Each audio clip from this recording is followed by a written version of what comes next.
সবাইকে শুভেচ্ছা জানিয়ে মাছরাঙা দেশের সংবাদে স্বাগত জানাচ্ছি কাজী রওশনারা সাকি। দেশের অন্যান্য অঞ্চলের খবরের সঙ্গে আজ থাকছে উত্তরবঙ্গের সংবাদ পদ্মার তীরে। শুরুতেই গার্ডিয়ান লাইফ ইন্স্যুরেন্স সংবাদ শিরোনাম।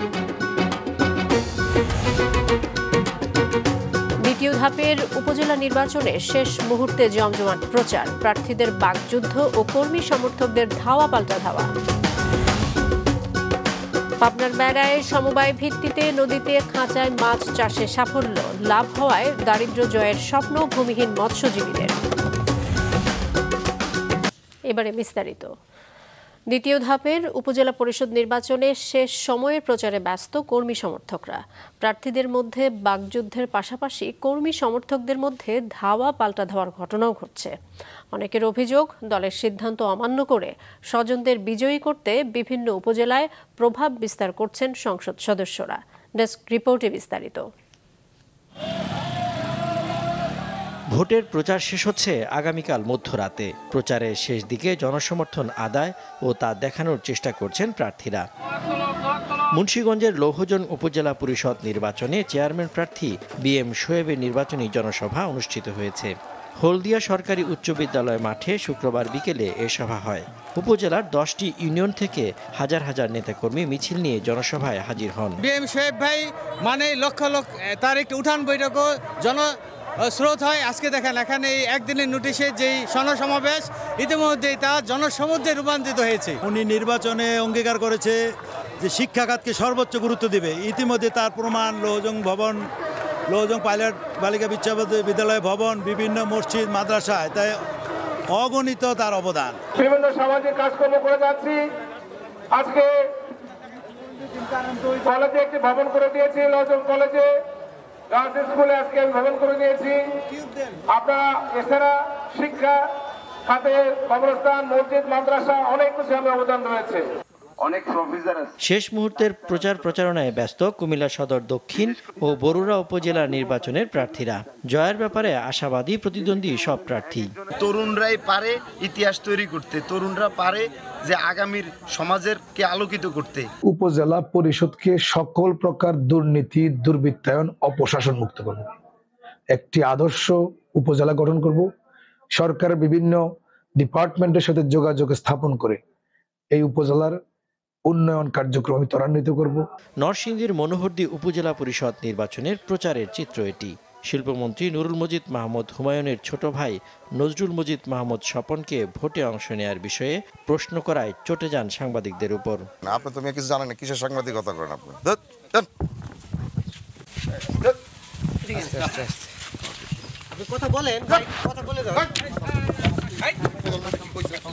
নজরুল মজিদ মাহমুদ স্বপন প্রার্থী হয়ে অন্যদের হুমকি ধুমকি দিচ্ছেন বলেও অভিযোগ কারো।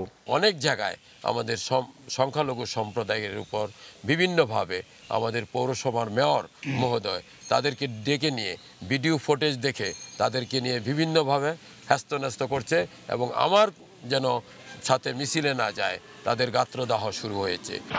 ঠাকুরগাঁও সদরে কর্মী সমর্থকদের নিয়ে ব্যাপক গণসংযোগ চালিয়ে যাচ্ছেন প্রার্থীরা। কোনো প্রার্থীর পক্ষে প্রতিপক্ষকে হুমকি ধামকি দেওয়ার অভিযোগ উঠেছে। এ থেকে বাদ পড়ছেন না স্থানীয় সংসদ সদস্যও। নোয়াখালীর চাটখিল উপজেলায়ও প্রচারে ব্যস্ত প্রার্থী ও কর্মী সমর্থকরা। এই উপজেলাতেও নেতাকর্মীদের উপর হামলা ও প্রচারে বাধা দেওয়ার পাল্টাপাল্টি অভিযোগ পাওয়া গেছে। আমাকে বিভিন্নভাবে ক্ষতিগ্রস্ত করার জন্য এবং নির্বাচনকে অন্যদিকে প্রবাহিত করার জন্য অপচেষ্টা চালাচ্ছে। যারা আমার কাজ করছে, আমার কর্মী সমর্থক, তাদেরকে বিভিন্ন জায়গায়, বিভিন্ন ওয়ার্ডে, বিভিন্ন কেন্দ্রে তাদেরকে হামকি দুমকি দিচ্ছে, হত্যার হুমকি। তবে রিটার্নিং কর্মকর্তারা জানিয়েছেন নির্বাচনকে প্রভাবমুক্ত রাখতে প্রার্থীদের আচরণবিধি লঙ্ঘন হচ্ছে কিনা সেদিকে তাদের সার্বক্ষণিক নজরদারি রয়েছে। যেটি সুষ্ঠু অবাধ এবং নিরপেক্ষ নির্বাচন সম্পন্ন করা, সে বিষয়ে আমরা অত্যন্ত কঠোর এবং সেই বিষয়টি যাতে নিশ্চিত করা যায় সেজন্য শতভাগ প্রস্তুতি আমাদের আছে। দ্বিতীয় ধাপে 160টি উপজেলা পরিষদ নির্বাচন অনুষ্ঠিত হবে আগামী মঙ্গলবার। সজীব সাদিক, মাছরাঙা নিউজ ডেস্ক। নোয়াখালী থেকে কিছুক্ষণ আগে উপজেলা নির্বাচনের খবর জানিয়েছেন প্রতিনিধি মিজানুর রহমান রিয়াদ। নোয়াখালীর 3টি উপজেলায় ভোট গ্রহণ হবে। এটি হচ্ছে নোয়াখালীর সেনবাগ, সোনাইমুড়ি এবং চাটখিল উপজেলা। তো 3টি উপজেলাতে চেয়ারম্যান পদে 11 জন সহ মোট 31 জন প্রার্থী তাদের নির্বাচনে যে প্রচারণা সেটি চালিয়ে যাচ্ছেন। প্রতিদিন কাকডাকা ভোর থেকে আসলে গভীর রাত পর্যন্ত তারা নির্বাচনী মাঠ চষে বেড়াচ্ছেন, ভোটারদের নানা প্রতিশ্রুতি দিচ্ছেন, উন্নয়নের কথা বলছেন এবং তারা সর্বোপরি নিজের পক্ষে ভোট চাইছেন। একটা কথা জানিয়ে রাখি যে এই নির্বাচনের প্রচারণাকে ঘিরে সেনবাগ এবং চাটখিলের কয়েকজন প্রার্থী তাদের একে অপরের বিরুদ্ধে পাল্টাপাল্টি অভিযোগ করছেন।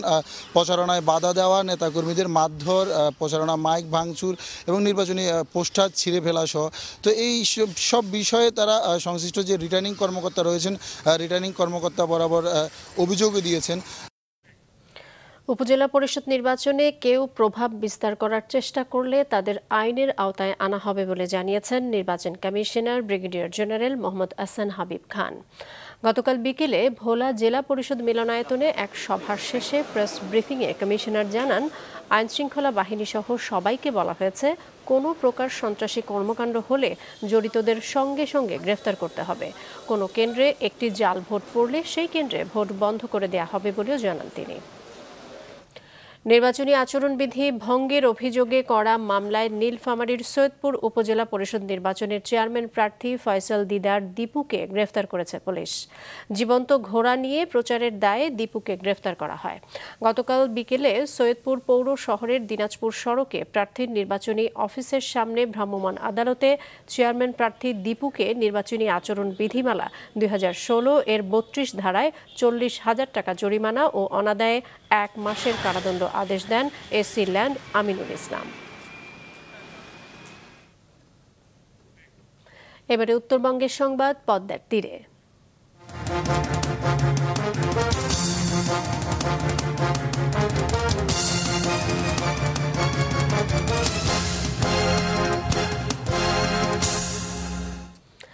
উন্মুক্ত নদীতে সমবায় ভিত্তিতে খাঁচায় মাছ চাষ করে দারিদ্র্য জয়ের স্বপ্ন দেখছেন বেড়ার বৃষালিকা গ্রামের 20 ভূমিহীন মৎস্যজীবী। মাত্র 3 লাখ টাকা বিনিয়োগে প্রথম প্রান্তিকে আয় হয়েছে প্রায় 4 লাখ টাকা। রাতুল ইসলাম সুমনের ক্যামেরায় উৎপল মিটার রিপোর্ট। পাবনার বেড়া উপজেলার হুড়াসাগর নদীতে এভাবেই সারি সারি খাঁচায় চাষ হচ্ছে তেলাপিয়া মাছ। নিজেদের আর্থিক অবস্থার পরিবর্তন ও কর্মসংস্থান সৃষ্টির লক্ষ্যে বেড়ার বিশালিকা গ্রামের 20 জন উদ্যোক্তা মিলে গঠন করেন সমবায় সমিতি। মৎস্য অধিদপ্তর থেকে প্রশিক্ষণ নিয়ে হুড়াসাগর নদীতে খাঁচায় চাষ করছেন মনোসেক জাতের তেলাপিয়া মাছ।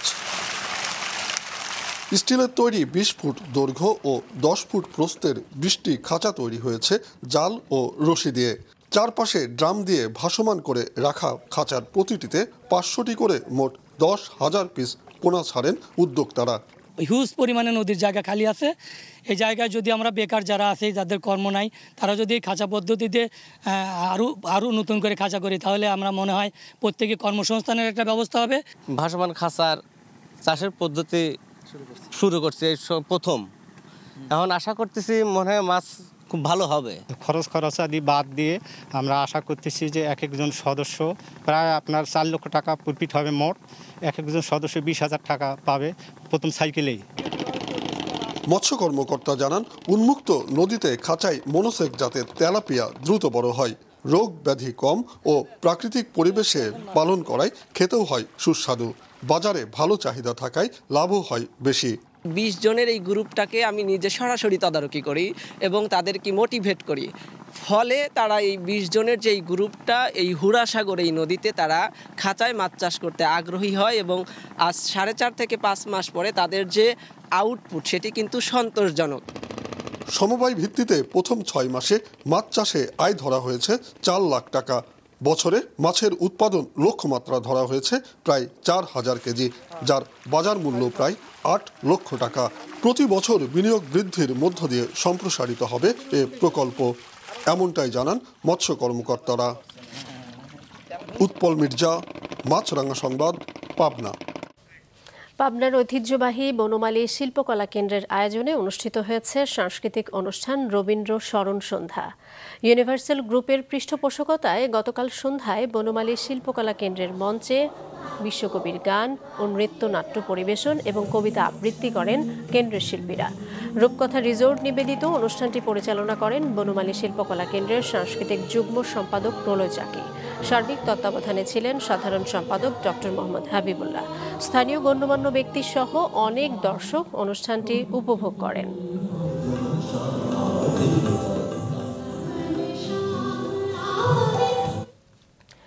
চাঁপাইনবাবগঞ্জে এবার থাকছে না আম পাড়ার সময়সীমা। আম পাকলেই বাজারজাত করতে পারবেন চাষিরা। আগামী 10 জুন থেকে চালু হবে ম্যাঙ্গো স্পেশাল ট্রেন। চাঁপাইনবাবগঞ্জ প্রতিনিধি ডাব্লু কুমার ঘোষের পাঠানো তথ্য ছবিতে ডেস্ক রিপোর্ট। দেশের আমের চাহিদার বড় একটি অংশ আসে চাঁপাইনবাবগঞ্জ থেকে। এবার টানা তীব্র তাপদাহে নষ্ট হয়ে গেছে অনেক আম। যতটুকু রয়েছে তা সঠিক সময়ে বাজারজাতকরণের লক্ষ্যে এবার আম পাড়ার সময়সীমা নির্ধারণ করে দেয়নি প্রশাসন। আম পাকলেই করা যাবে বাজারজাত। ম্যাঙ্গো ক্যালেন্ডার প্রণয়ন এবং নিরাপদ ও বিষমুক্ত আম উৎপাদন, বিপণন, পরিবহন ও বাজারজাতকরণের লক্ষ্যে এক প্রস্তুতি সভায় এই সিদ্ধান্তের কথা জানানো হয়। প্রশাসনের এমন সিদ্ধান্তে খুশি আম চাষি, ব্যবসায়ী ও বাগান মালিকরা। সময়সীমা বেঁধে দেওয়া হয়নি। আম পরিপক্ক হলে আমরা আম চাষিরা এবং যারা বাজারজাত করব তারা নামাতে পারবো। এই সিদ্ধান্তে আমরা পুরোপুরিভাবে খুশি হয়েছি এবং সাধুবাদ জানাই। আম পরিপক্ক হলেই শুধু বাজারজাত করা হবে এবং এখানে কোনো সুনির্দিষ্ট ক্যালেন্ডার থাকছে না, এতে আমরা আম চাষি খুশি। এই বছরও আম সংগ্রহের কোনো সময়সীমা নির্ধারণ করে দেয়নি, কারণ চাঁপাইনবাবগঞ্জের যারা আম চাষ করি আমরা বা যারা দীর্ঘদিন ধরে শত শত বছর ধরে আম চাষ করে আছে তারা জানে যে চাঁপাইনবাবগঞ্জের আম কখন পরিপক্ক হবে, কখন হারভেস্ট করতে হবে। কারণ দেশের সর্বলাস্টে যেহেতু চাঁপাইনবাবগঞ্জ এবং আম পাকেও সর্বলাস্টে, এবং একটা চাষি যত লেটে তার বাগানের আম সংগ্রহ করতে পারবে তত বেশি দামে বিক্রি করতে পারে। কুরিয়ার সার্ভিসগুলোতে যখন আম যায় তখন কিন্তু গ্রাহক বা ভোক্তা পর্যায়ে ফোন করা হয়। ট্রেনের ক্ষেত্রে তেমনটি হয় না। আমরা যদি সেটা কোনো সার্ভার বা অ্যাপসের মাধ্যমে সে স্টেশনে আম পৌঁছে যাবে, স্মার্টলি গ্রাহকের কাছে মেসেজ পৌঁছে যাবে আপনার আম কালেক্ট করুন। এই সুবিধাটা পেলে আমার মনে হয় এটা আরও জনপ্রিয়তাকরণ করা সহজ হবে। জেলা প্রশাসক জানান আম পরিবহনের সময় পথে ট্রাকে চাঁদাবাজি রোধে ব্যবস্থা নেওয়া হয়েছে। একই সাথে অপরিপক্ক আম বাজারজাত করা ঠেকাতে কাজ করবে ভ্রাম্যমাণ আদালত। নিরাপদে বাংলাদেশের সকল মানুষকে এই চাঁপাইনবাবগঞ্জের ঐতিহ্যবাহী চাঁপাইনবাবগঞ্জের সুমিষ্ট সকল জাতের আম মানুষকে আমরা যেন এটি তাদেরকে স্বাদটা দিতে পারি বা আমটা প্রেরণ করতে পারি, সেই লক্ষ্যে আমরা সকলে যেন আন্তরিকতা, সততা এবং মেধার সাথে কাজ করি। চলতি মৌসুমে কম মূল্যে আম পরিবহনের জন্য আগামী 10 জুন চাঁপাইনবাবগঞ্জ থেকে ঢাকা পর্যন্ত চালু হবে ম্যাঙ্গো স্পেশাল ট্রেন। মাছরাঙা নিউজ ডেস্ক। তাপপ্রবাহের সতর্কতার মধ্যে কয়েক জেলায় সকাল থেকে অল্প বৃষ্টি হওয়ায় জনজীবনে কিছুটা হলেও স্বস্তি ফিরেছে। এদিকে সব বিভাগের ওপর দিয়েই এখনও বয়ে যাচ্ছে মৃদু থেকে মাঝারি ধরনের তাপপ্রবাহ।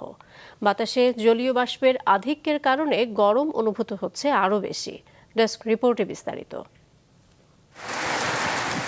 কয়েকদিনের তাপপ্রবাহের পর দেশের বিভিন্ন এলাকায় নেমেছে স্বস্তির বৃষ্টি। ভোরে নেত্রকোনা, টাঙ্গাইল ও কিশোরগঞ্জ সহ বিভিন্ন এলাকায় কয়েক ঘন্টা বৃষ্টি হয়। এতে কিছুটা কমেছে তাপমাত্রা। এর ফলে কিছুটা হলেও জনজীবনে স্বস্তি নেমেছে।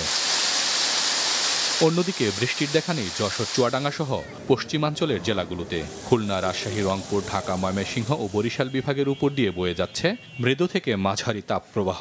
বৃষ্টির পরে হঠাৎ করে আবার যে গরম বাড়ছে, অতিষ্ঠ হয়ে যাচ্ছে জনজীবন। সূর্যের তাপে খুব অসুস্থ করতে এবং ঘরে থাকা যাচ্ছে এবং গরমে বাড়ির বাইরে যাওয়া যেতে পারতেছে না। স্কুলে নিয়ে গেলে গরমে ক্লাস করা খুব অসুবিধা হচ্ছে। দেখা যায় অল্পতেই তাদের শরীরের অবস্থা খুবই খারাপ। ব্যবসা বাণিজ্যের প্রতি অনেক প্রভাব পড়ছে। মানুষ অতি প্রয়োজন ছাড়া বাসা থেকে বেরোচ্ছে না। আর এই গরমে মানুষ ডিহাইড্রেশনের সমস্যায় পড়ছে। তীব্র গরমে সড়কে কমে গেছে সাধারণ মানুষের চলাচল। অতি প্রয়োজন ছাড়া দিনের বেলায় রাস্তায় বের হচ্ছে না কেউ। মানুষের চলাচল কমে যাওয়ায় আয় রোজগার কমে গেছে খেটে খাওয়া মানুষের। খালি চোখ মুখ জলদি ছিল, তাতে কাজ কামের খুব ব্যাঘাত। রাস্তাঘাটে যে অবস্থা, গাছপালা নাই, তাতে খুব সমস্যা দেখা দেয়, রেস্ট করার কোনো জায়গা নেই। আগে যেরকম ছিল ওরকম লোকজন নাই, এখন অনেক পাতলা। সারাদিনে ইনকাম মোটামুটি 100-150 এরকম। আগে 300, 400, 500 হতো, এখন ওইরকম নাই।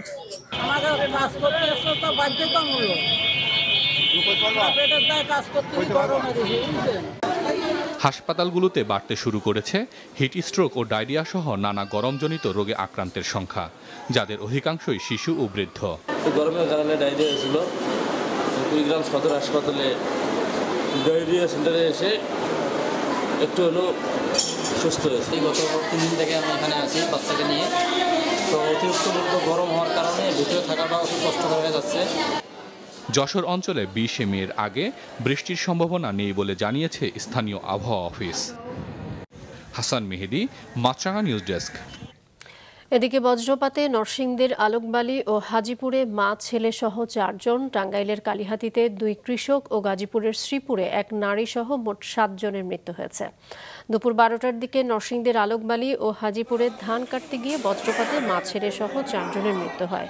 এ সময় আহত হন 2 জন। সকাল 8টার দিকে টাঙ্গাইলের কালিহাতী উপজেলার বীর বাসিন্দা ইউনিয়নের নোয়াবাড়ি গ্রামে ধান কাটতে গিয়ে বজ্রপাতে 2 ভাইয়ের মৃত্যু হয়।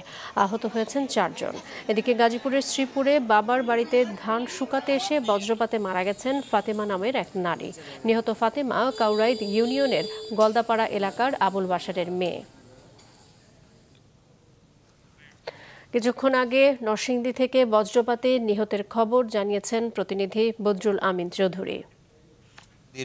সদর উপজেলার আলোকবালী ইউনিয়নের উত্তরপাড়ায় সেখানে কিন্তু ধান কাটতে গিয়ে এই দুর্ঘটনা ঘটে, বজ্রঘাতের ঘটনা ঘটে এবং সেখানে ঘটনাস্থলে মা ছেলে সহ 3 জনের প্রাণহানি ঘটে এবং আরেকজন গুরুতর আহত হন।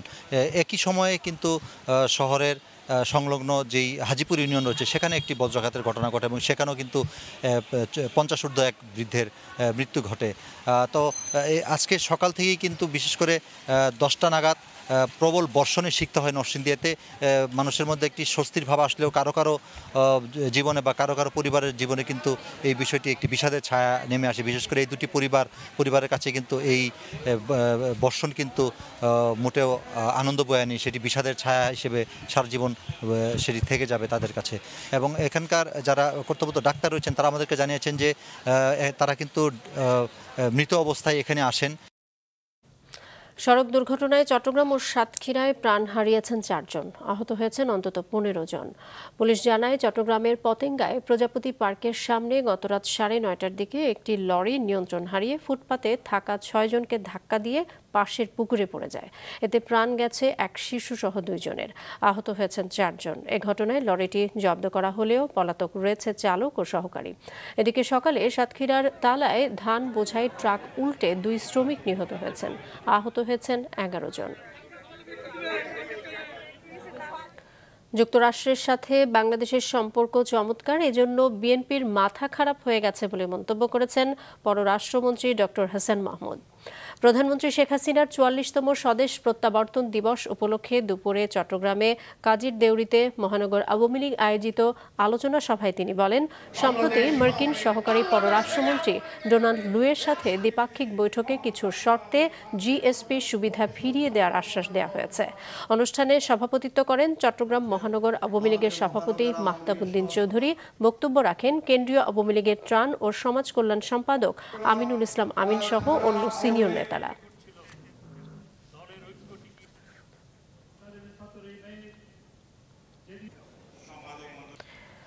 বান্দরবানে ব্যাংক ডাকাতি, অপহরণ, অস্ত্র লুট ও মসজিদে হামলার ঘটনায় গ্রেপ্তার সন্ত্রাসী সংগঠন কেএনএফ এর সদস্য লালসিয়াম লম্বম এবং কেএনএফ এর নারী শাখার অন্যতম প্রধান সমন্বয়ক শেবালাল নোংবম ওরফে আরামপি ওরফে আকিম বমকে কারাগারে পাঠিয়েছে আদালত। দুপুরে কঠোর নিরাপত্তা ব্যবস্থার মধ্যে 2 আসামিকে বান্দরবান সদর থানা থেকে প্রিজন ভ্যানে করে চিফ জুডিশিয়াল ম্যাজিস্ট্রেট আদালতে হাজির করা হয়। শুনানি শেষে আদালত তাদের কারাগারে পাঠানোর নির্দেশ দেয়। এর আগে গতকাল ভোরে বান্দরবান সদরের লাইমিপাড়া এবং ফারুকপাড়ায় অভিযান পরিচালনা করে লালসিয়াম লম্বম ও শেবালাল নোংবমকে গ্রেফতার করে র্যাব। পরে তাদের বান্দরবান সদর থানা পুলিশের কাছে হস্তান্তর করা হয়। রাঙ্গামাটির লংগদু উপজেলার কাট্টলি এলাকায় জনসংহতি সমিতির হামলায় 2 সদস্য নিহতের দাবি করেছে United People's Democratic Front UPDF. UPDF এর রাঙ্গামাটি জেলা ইউনিটের সংগঠক সচল চাকমা এই ঘটনার জন্য সন্তুল আরমা নেতৃত্বাধীন জনসংহতি সমিতিকে দায়ী করে বলেন, সকাল 8:30টার দিকে লংগদুর বড়হারিকার ভালিদি ঘাট এলাকায় সাংগঠনিক কাজ করার সময় ইউপিডিএফ এর কর্মীদের উপর হামলা করে 7 জনের একটি সশস্ত্র দল। এ সময় 2 জন নিহত হন। তবে এ বিষয়ে জনসংহতি সমিতি থেকে কোনো বক্তব্য পাওয়া যায়নি। রাঙ্গামাটি পুলিশ সুপার মীর আবু তৌহিদ ঘটনার সত্যতা নিশ্চিত করেছেন। চট্টগ্রামের খাতুনগঞ্জে মশলার বাজারে অভিযান চালিয়েছে জেলা প্রশাসন। এ সময় অধিক দামে মশলা বিক্রি ও মূল্য তালিকা না থাকায় 6টি প্রতিষ্ঠানকে মোট 29,000 টাকা জরিমানা করা হয়। দুপুরে জেলা প্রশাসনের নির্বাহী ম্যাজিস্ট্রেট ইমরান মাহমুদ জালিম এই অভিযান পরিচালনা করেন। কোরবানির ঈদ উপলক্ষে মশলার বাজারে কেউ যাতে কৃত্রিম সংকট করতে না পারে এজন্য এমন অভিযান চলমান থাকবে বলে জানান তিনি। অভিযানে কৃষি বিপণন কর্মকর্তারা উপস্থিত ছিলেন। সরকারিভাবে বন্ধ হওয়া পাটকলগুলোর ইজারা নেয়া প্রতিষ্ঠানগুলো সব শর্ত মেনে আশানুরূপভাবে মিল পরিচালনা করতে ব্যর্থ হয়েছে। তাই দেশের বন্ধ থাকা সরকারি পাটকল পরিচালনার বিষয় নিয়ে নতুন করে ভাববার সময় এসেছে বলেছেন বস্ত্র ও পাটমন্ত্রী জাহাঙ্গীর কবির নানক। সকালে মন্ত্রী খুলনায় ইজারা দেয়া খালিশপুর ও দৌলতপুর পাটকল পরিদর্শন করেন। তিনি লিজ প্রক্রিয়ায় থাকা প্লাটিনাম ও ক্রিসেন্ট জুট মিলও পরিদর্শন করেন। মিলের কর্মকর্তা কর্মচারীদের সাথে কথা বলে মন্ত্রী উৎপাদন ও শ্রমিক ব্যবস্থাপনা সম্পর্কে খোঁজ নেন। তার সাথে খুলনা 3 আসনের সংসদ সদস্য ও বিজেএমসি চেয়ারম্যান উপস্থিত ছিলেন। পরে তিনি সাংবাদিকদের বিভিন্ন প্রশ্নের উত্তর দেন এবং বন্ধ পাটকল চালুর বিষয়ে বিভিন্ন পরিকল্পনা তুলে ধরেন। আধিপত্য বিস্তারকে কেন্দ্র করে নোয়াখালী সরকারি কলেজ ছাত্রলীগের 2 পক্ষের মধ্যে দফায় দফায় ধাওয়া পাল্টা ধাওয়া ও সংঘর্ষ হয়েছে। গতরাতের এই সংঘর্ষে উভয় পক্ষের অন্তত 6 জন আহত হয়েছে।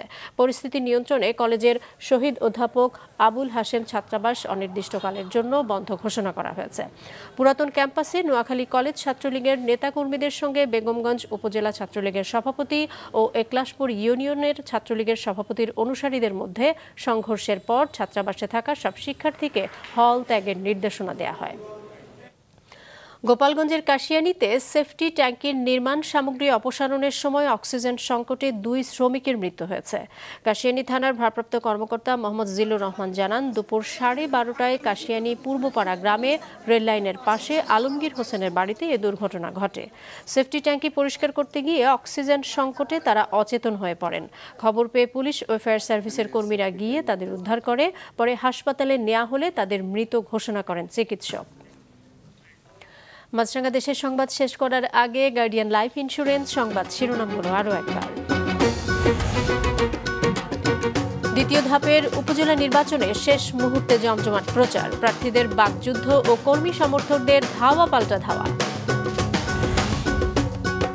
পাবনার বেড়ায় সমবায় ভিত্তিতে নদীতে খাঁচায় মাছ চাষে সাফল্য, লাভ হওয়ায় দারিদ্র্য জয়ের স্বপ্ন ভূমিহীন মৎস্যজীবীদের। সারা দেশে তাপপ্রবাহ অব্যাহত, হাসপাতালে বাড়ছে গরমজনিত রোগী, কয়েক জেলায় স্বস্তির বৃষ্টি, বজ্রপাতে 7 জনের মৃত্যু। এই ছিল এখনকার মতো। ফেসবুকে আপডেট পেতে ভিজিট করুন মাছরাঙা টেলিভিশনের পেজে। ইউটিউব চ্যানেলেও দেখতে পারেন আমাদের সংবাদ, প্রতিবেদন এবং অনুষ্ঠান। আমাদের পরবর্তী সংবাদ সন্ধ্যা 7টায় দেখার আমন্ত্রণ রইল।